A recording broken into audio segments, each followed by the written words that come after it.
When the phone rang just past midnight, the sound jolted me out of the kind of heavy, dreamless sleep that only comes after days of travel. My body was still adjusting from the trip back from Seattle, my mind foggy, my apartment quiet.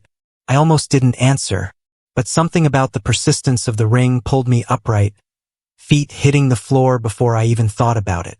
The voice on the other end was stern, professional, and carried a tone that stripped away any notion of a prank call. It was the Coast Guard.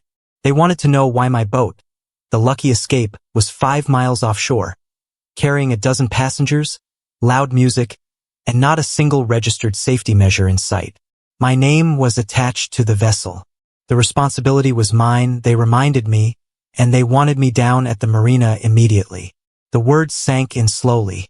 At first, I thought they had the wrong person. My boat was secure, locked at my private slip, behind a gated dock that only I could access. I hadn't given anyone permission. I hadn't touched her since before leaving on that work trip. But the officer on the line was unrelenting. They weren't asking, they were telling. Within minutes, I was out the door, jeans pulled on, keys clutched tight in a hand slick with sweat. My chest pounded with every turn of the wheel as I drove, headlights cutting through the empty streets. The marina appeared ahead, bathed in the alternating flash of red and blue, the kind of sight that makes your stomach sink before you even know the details. The Lucky Escape was there, tied to the dock, her white hull lit up like a crime scene. Officers stood in clusters, their uniforms stark against the night, while a group of overdressed strangers huddled nearby. Dresses, polo shirts, the unmistakable look of people who thought themselves untouchable. They laughed nervously, slurred words spilling out between protests. None of them looked familiar. And then I saw her, standing apart, arms crossed, platinum blonde bob gleaming under the deck lights, was Olivia Cartwright, president of the Windward Palms Homeowners Association. Mid-50s, posture stiff as stone, and an expression permanently carved somewhere between disdain and smug satisfaction. She had been a thorn in the side of nearly every resident for years, an enforcer of meaningless rules, a gatekeeper of power no one had ever asked her to wield. But I never imagined she would cross into something like this. When the officers turned to me, clipboard in hand, they asked the obvious question. Did I know these people? Did I authorize the party? My answer was immediate. No. I had no idea who they were. I owned the vessel. I locked the dock. No one had the right to be here. Their eyes flicked toward Olivia. She had been waiting for the moment, already rehearsing her lines. Her voice came syrupy sweet as she stepped forward, explaining that the Windward Palms HOA had needed a space for their annual summer gala.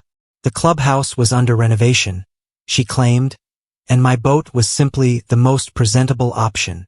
Her tone suggested she was doing me a favor by choosing it. I stared, stunned, as she waved her hand like it was nothing. She spoke of community resources and association rights, twisting vague phrases into false authority. To her, this wasn't trespassing, it was justified. But I knew better. That dock wasn't shared. The deed was mine. The Lucky Escape wasn't a clubhouse or a park bench. She was private property, secured and maintained at my expense. The officers weren't buying it, not completely. Their clipped questions grew sharper, their notes longer. One even reminded Olivia that she wasn't helping her case. For the first time, I saw a flicker of something in her expression. Not arrogance, not control, but fear. She tried to keep it hidden, but her jaw tightened, her eyes darting, searching for a way out that wasn't there. When they asked if I wanted to press charges, the answer came without hesitation. Yes. By the time the sun came up, I had already filed the police report. I had already called my lawyer. And I had already pulled the surveillance footage from the motion-activated dock camera I had installed months earlier. The screen showed everything. Olivia unlocking the dock gate with a master key she had no right to possess, directing caterers aboard my boat, greeting guests like she owned the place. And more than that, the footage captured her slipping envelopes to 2 men. One of them I recognized, Douglas Wright, treasurer of the HOA. That was no accident. That was no misunderstanding. That was coordination. Conspiracy. The day blurred after that. Meetings with detectives. Forms signed in ink that still smelled fresh. Conversations clipped and tense. Words like grand theft and insurance fraud hung in the air. They asked about damage, and I listed it all. Wine stains in the upholstery. A galley cabinet ripped out. The helm screen cracked. Every detail a reminder that this wasn't just a borrowed boat. It was vandalism. Violation. By evening, I was home again, staring at the bylaws of the HOA like they were scripture. I had always ignored them before, content to pay dues and stay out of trouble. But now every line mattered. Every clause was a weapon, and I was determined to find one sharp enough to cut Olivia down. And when I found it, Appendix D, Section 9, I knew I had exactly what I needed. It stated, clearly, that no board member could use private property for community purposes without written consent from the owner. Not maybe. Not under special circumstances. No. Any violation meant immediate removal from office, pending a vote. She had done it in front of witnesses on camera and under Coast Guard supervision. She had done it with arrogance, without a shred of caution. And now I was going to use her own rules to take her down. The signatures came quickly. 10% was the requirement to call a special meeting. I had double that by noon the next day. The neighbors, long tired of Olivia's reign of petty terror, didn't need convincing. They wanted her gone. By Saturday, it was official. The emergency meeting was scheduled. Word had spread like wildfire, carried in whispers and glares, in pointed remarks and knowing nods. People were done being quiet. And as I walked into that packed community center, petition in hand, I realized this was no longer just about a boat. This was about power, about abuse, about standing up when it would be easier to stay silent. The first round was over. The real fight was about to begin. Packed tighter than I had ever seen it. Folding chairs lined the walls, everyone taken, with latecomers pressed shoulder to shoulder against the back. The air was thick, not just with the stuffiness of too many bodies in too small a space, but with the quiet hum of anticipation. People wanted answers. They wanted accountability. At the front, a long table stretched across the stage, the usual spot where HOA board members sat during their tidy little monthly meetings. Tonight, though, the air of formality was gone. Douglas Wright, the treasurer, sat pale and sweating in his chair. His tie was crooked, his eyes darting anywhere but at the crowd. 2 other board members flanked him, their forced calm cracking under the weight of 100 angry neighbors. But the seat that mattered most, the president's chair, was empty. Olivia Cartwright had not shown. That absence alone told a story. For years she had lorded her presence over these meetings, her voice sharp enough to cut through any opposition, her gavel like a weapon in her hand. And now, at the one meeting that could decide her fate, she had vanished. Officially, someone whispered, she was out of town on a wellness retreat. Unofficially, everyone knew she was running scared. When I stepped to the podium, the low murmur of the room fell into silence. My petition sat in front of the secretary, Ruth, a woman older than most here, steady in her movements and respected for the fact that she never bowed to Olivia's theatrics. She had already verified the signatures. The process was legal. The meeting was valid. Now it was my turn to speak. I laid it out clean and simple. I described the midnight call from the Coast Guard, the sight of strangers on my boat, the unauthorized use of my dock, the damages, the evidence, the surveillance footage. Each word carried the weight of something bigger than inconvenience. It carried the proof of betrayal. And then I held up the email printouts, the ones uncovered during the police search of the HOA office. Olivia's words in black and white, planning the use of my vessel, calling it community use, dismissing the risk as something that could be spun away if challenged. The reaction rippled across the room. Gasps, muttered curses, the shifting sound of anger moving from quiet resentment to collective outrage. One man in the back actually shouted, his voice cutting above the rest. She used our dues for this? I confirmed what he already suspected. Yes. Money meant for community upkeep had been redirected. Catering, entertainment, decorations, all paid for under the guise of an event. But the event wasn't sanctioned. wasn't recorded, wasn't anything but a personal power play orchestrated by Olivia and her inner circle. And then I read it, Appendix D, Section 9. The words landed like a hammer blow. The bylaws left no room for interpretation. A board member who used private property without consent was subject to immediate removal. No excuses. No gray area. The rule was as clear as the betrayal had been. Douglas tried to speak then. He stammered, sweat dripping from his temple as he insisted it was all a misunderstanding, a logistical mix-up, a favor gone awry. But his words fell flat. Too many eyes watched him with suspicion. Too many neighbors remembered his signature on the association's financial reports. He wasn't convincing anyone. Ruth raised her voice, quiet but firm, and called for a vote. The process dragged. One by one, residents came forward, casting their choice aloud. Each in favor of removal felt like another nail in Olivia's coffin, another rejection of years of control and manipulation. By the time the tally was finished, the result was overwhelming. 64 in favor of removal, 2 opposed, 3 abstaining. The decision was final. Ruth's voice didn't waver as she announced it. By majority vote, Olivia Cartwright is hereby removed as president of the Windward Palms Residential Association effective immediately. Further leadership status is suspended pending legal resolution of any criminal proceedings. For a moment, silence hung heavy in the hall, and then it broke. Applause thundered, shouts of about time and finally filling the room. Neighbors clapped each other on the shoulders, relief washing across faces that had carried quiet frustration for far too long. But I didn't smile. Not yet, because I knew Olivia. I knew she wasn't the type to slink away quietly into retirement. Removal from office was a victory, yes, but it wasn't the end.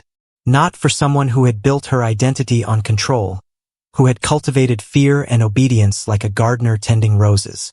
Someone like her didn't vanish, she regrouped. And as I left the hall, papers tucked under my arm, I caught sight of a patrol car idling near the entrance. The officers inside weren't there for traffic duty. They were there because the county had opened a file. Olivia's name was no longer just a community nuisance. It was a suspect in an active investigation. The neighbors dispersed into the night, voices low and urgent, carrying the story from driveway to driveway, porch to porch. For years, Olivia had kept them divided, afraid of fines, citations, and endless compliance checks. Tonight they had spoken together, and that unity had power. But beneath the victory, a shadow lingered. The next morning I received a call.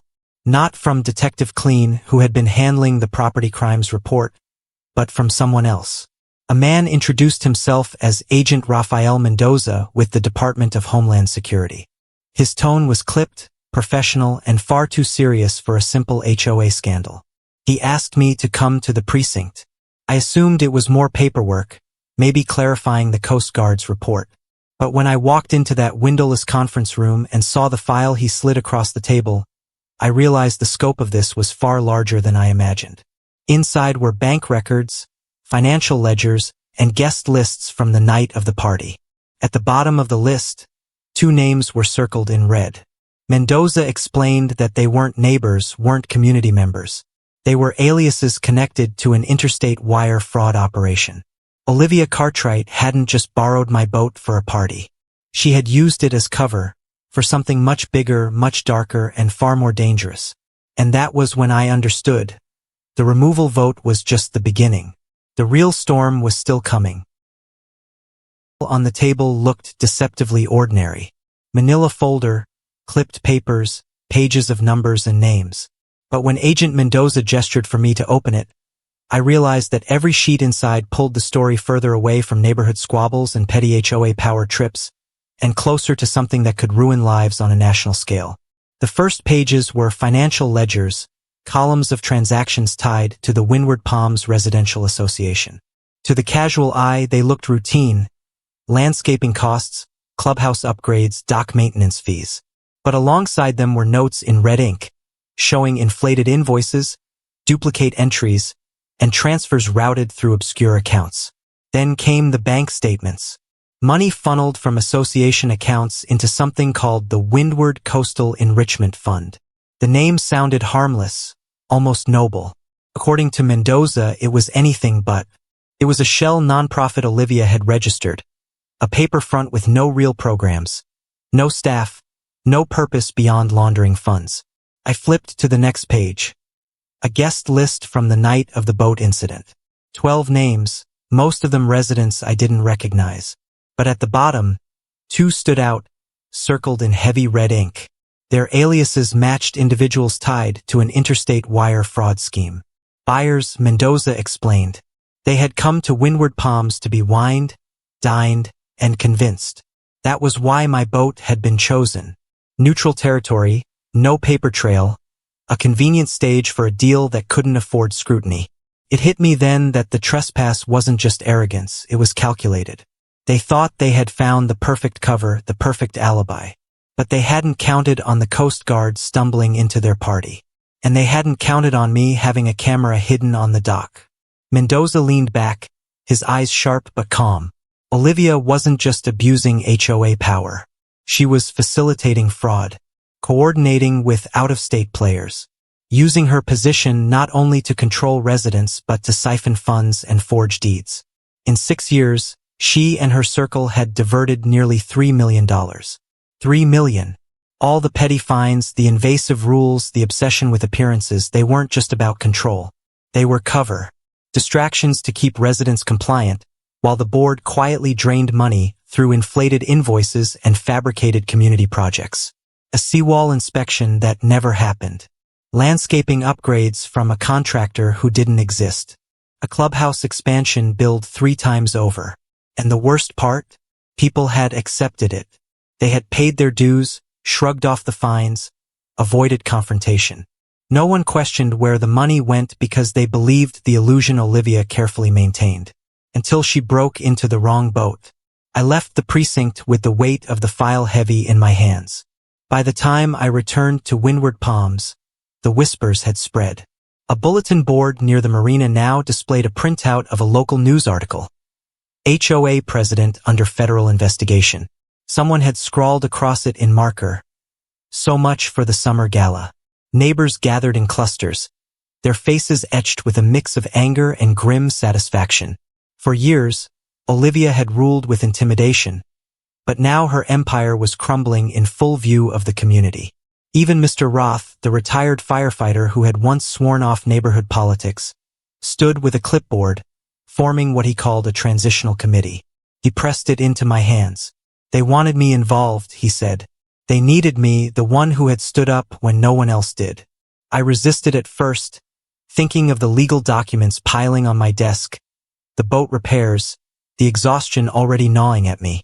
But the truth was clear. This wasn't about paperwork. It was about taking the neighborhood back from the wreckage Olivia had left behind. I agreed. The days that followed moved quickly. Douglas Wright, the treasurer, tried to flee the country. He was caught at the airport attempting to board a flight to Panama. Suitcase stuffed with cash he thought no one would track. 2 other board members, Janice, Olivia's enforcer, and Peter, a quieter presence who had handled contracts, were subpoenaed. And Olivia herself? She was gone. The wellness retreat had been nothing but a cover. She had flown out on a private jet under a false identity, her passport tied to yet another shell company. According to Mendoza, she had crossed into international waters, moving from one private strip to another, trying to outrun the law. But every step left a trail, and every trail led closer to her unraveling. Meanwhile, the community was left to pick up the pieces. Accounts frozen, dues suspended, projects halted. Contractors refused to return calls. Trash piled up at the clubhouse because the waste management service hadn't been paid in months. Years of mismanagement were no longer hidden. They were exposed, raw, and undeniable. For me, the storm wasn't only in the neighborhood, it was on the boat. The Lucky Escape sat in dry dock, her once pristine condition marred by carelessness. Wine stains, ripped cabinets, a cracked helm screen. One guest had even tried to install a champagne cooler by drilling into the hull. Repairs would take weeks, maybe months, and every moment felt like a personal insult. My boat had been more than property, it had been sanctuary. And Olivia had stripped that from me too. But I wasn't the only one. Linda, the neighbor who had quietly tipped me off about overhearing Olivia and Douglas, came forward with more details. She remembered conversations, subtle threats, the way Olivia brushed off concerns about missing funds with rehearsed charm. Others followed, each adding another layer to the portrait of corruption. Detective Clean called me again, her voice taut with urgency. The federal charges were growing. Wire fraud, conspiracy, impersonation of government officials. Olivia had gone beyond local theft. She had forged documents to secure fake grants, posing as a coordinator for coastal education programs that didn't exist. The web was bigger than anyone had imagined. And yet, even as the case built momentum, I couldn't shake the thought that Olivia wasn't finished. She was out there somewhere, clutching her illusion of power, convinced she could spin her way out of consequences just as she always had. But this wasn't a citation for a crooked mailbox. This was federal crime. And sooner or later, she was going to run out of places to hide. News traveled faster than anyone expected. One morning, barely a week after the emergency meeting that stripped Olivia of her title, her name appeared on regional broadcasts. Anchors spoke with the kind of forced seriousness reserved for scandals that felt too ridiculous to be real. Homeowners Association president under federal investigation for fraud and conspiracy. Windward Palms was no longer just a neighborhood. It was a headline. Neighbors who had once been careful to avoid Olivia's gaze now gathered in open clusters, trading updates like currency. A sense of relief had begun to take root. But it was fragile, shadowed by the fact that Olivia herself had vanished. She was no longer a nuisance wielding fines. She was a fugitive. Federal agents traced her movements to a private airstrip outside Charleston. She wasn't in Arizona at any retreat. She was traveling under a false passport, her identity linked to a web of shell companies. Every time they closed in, she slipped further away, hopping from jurisdiction to jurisdiction like a ghost who knew exactly which laws would slow her pursuers. But the law was patient, and it had teeth. Douglas Wright's arrest at the airport cracked the wall wide open. Caught with nearly $100,000 in undeclared cash, he folded quickly. In exchange for leniency, he gave investigators everything. Olivia's aliases, her financial conduits, her offshore accounts, and even the names of her forgers. His confession wasn't out of guilt, it was out of desperation. But it was enough to strengthen the net around her. Meanwhile, Windward Palms was forced to confront the rot Olivia had left behind. With accounts frozen, the HOA had no access to operating funds. Landscaping stopped. Clubhouse projects sat abandoned, half-finished and collecting dust. Even garbage pickup lapsed for a week, leaving bins overflowing, the smell a physical reminder of how deeply the community had depended on structures that Olivia had corrupted. The transitional committee did what it could.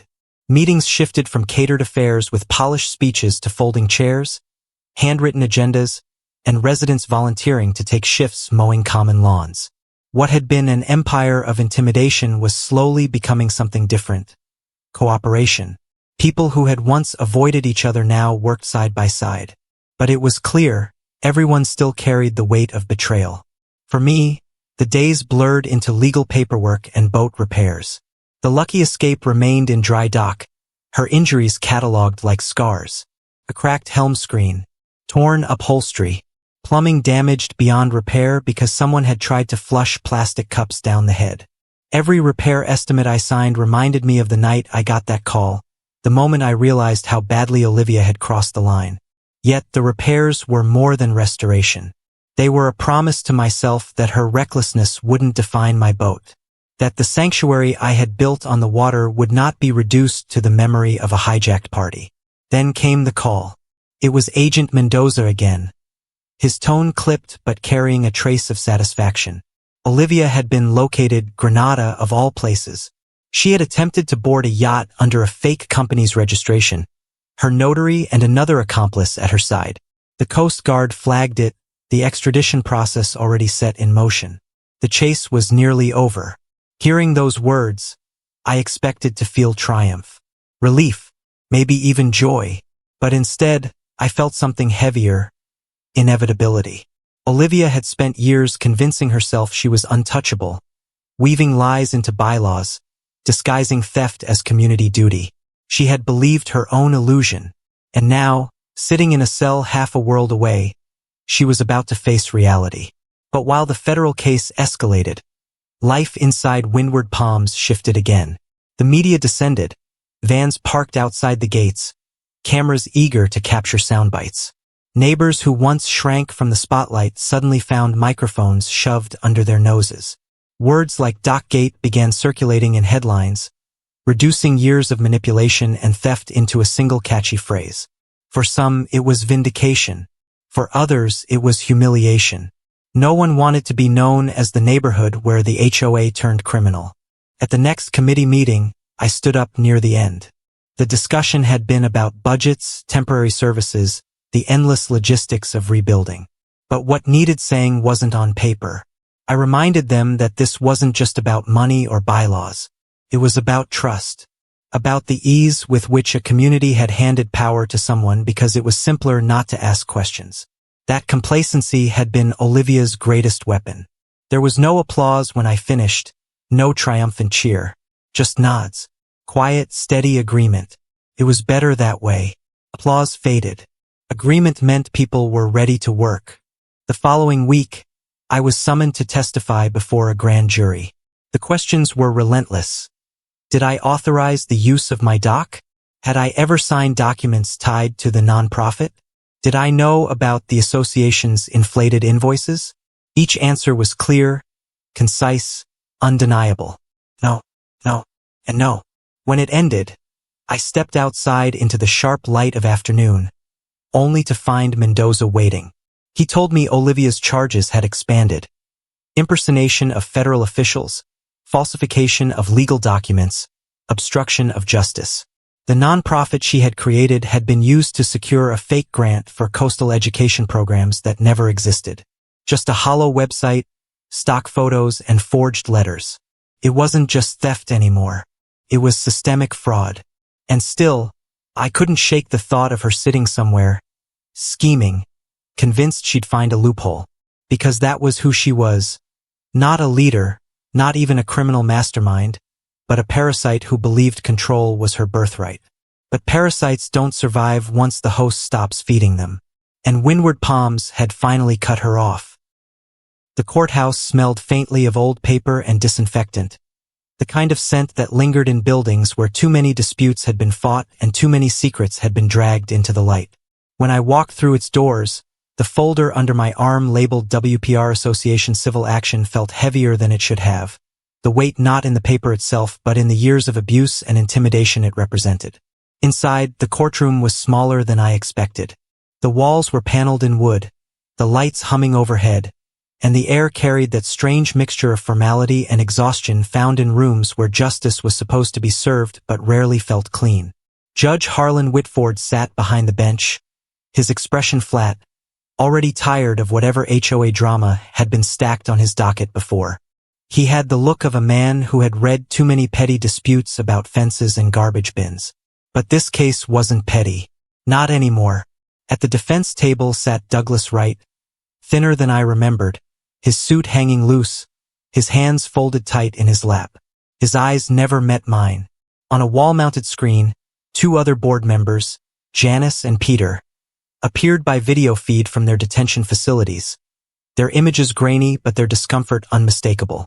And then there was Olivia's seat. Empty. Her extradition had been delayed by a diplomatic formality, but the judge had ruled the proceedings would go forward in her absence. It was fitting, in a way. For all her years of dominance, she was powerless now, her empire collapsing without her even being present to pretend otherwise. My attorney, Tanya Riley, a former JAG officer with a voice that carried the sharpness of steel, rose first. Her opening statement was simple and devastating.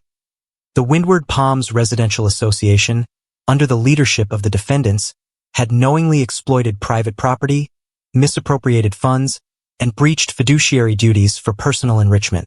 The case wasn't just about me and my boat. It was about every homeowner who had been robbed blind under the guise of community service. The witnesses came one by one. The marina dock manager testified first, confirming that the HOA had no legal access to my slip or vessel. Then the forensic accountant took the stand, her testimony laying out years of siphoned funds, inflated invoices, and money routed through shell companies. The numbers stacked like bricks in a wall, each one another blow to whatever flimsy defense Olivia's allies had prepared. But it wasn't until Linda, my neighbor, stepped forward that the tone of the courtroom shifted. Nervous but resolute, she described the conversations she had overheard. Olivia dismissing concerns, talking about community use as if private property was hers to commandeer, insisting no one would care as long as it looked official. She spoke of intimidation too. The way Janice had driven slowly past her house after she questioned a dues increase, the unspoken threats that kept residents compliant. And then came Rachel. Barely out of college, she had once worked as Olivia's assistant, quitting quietly 6 months earlier. Her voice was soft at first, but it grew steadier as she described what she had been asked to do. Falsify meeting minutes, fabricate votes, draft letters to make it appear decisions had community support, when in reality they had been decreed by Olivia alone. She admitted she hadn't realized at first that it was illegal. She thought it was just how HOAs worked. But when she saw Olivia forging signatures of residents who were out of town, she knew she couldn't stay. Her testimony was a crack that widened into a chasm. When it was my turn, Tanya guided me carefully through the story. I explained the midnight call, the sight of strangers on my boat, the evidence from my dock camera. I detailed the damage, the tampering with the security system, the cost of repairs.